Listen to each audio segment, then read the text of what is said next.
C'est un épisode de sa vie qu'elle n'oubliera jamais, un moment où l'amour et les excès n'ont plus fait qu'un. Au début des années 70, Jane Birkin, jeune actrice reconnue en France depuis sa prestation dans La piscine avec Romy Schneider, rencontre Serge Gainsbourg. Le début d'une folle passion, qui donnera une petite fille, Charlotte, mais également d'un gouffre dans lequel tombe le chanteur.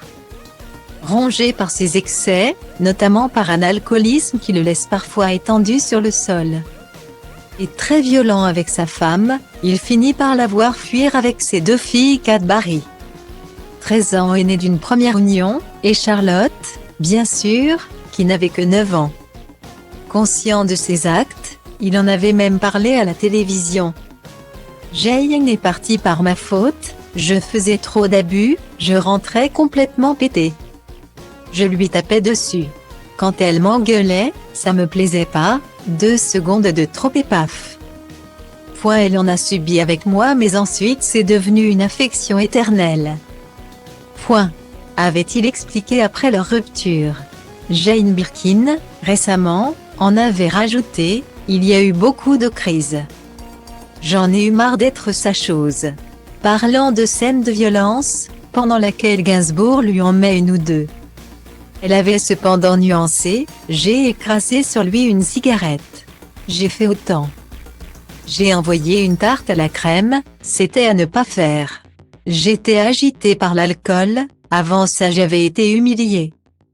Malgré tout, difficile pour eux de se séparer vraiment, une fois l'histoire d'amour passée. Ils avaient finalement réussi à créer une belle amitié. Serge Gainsbourg avait notamment vécu pendant 8 ans chez son ex-compagne, qui avait quant à elle refait sa vie avec Jacques Doyon. Il avait même été nommé parrain de leur fille Lou.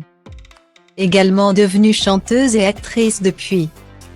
Dans une interview au Nouvel Observateur, elle avait d'ailleurs raconté ses souvenirs avec le père de sa demi-sœur. Serge était toujours à la maison, entre mon père et ma mère, j'ai grandi avec lui.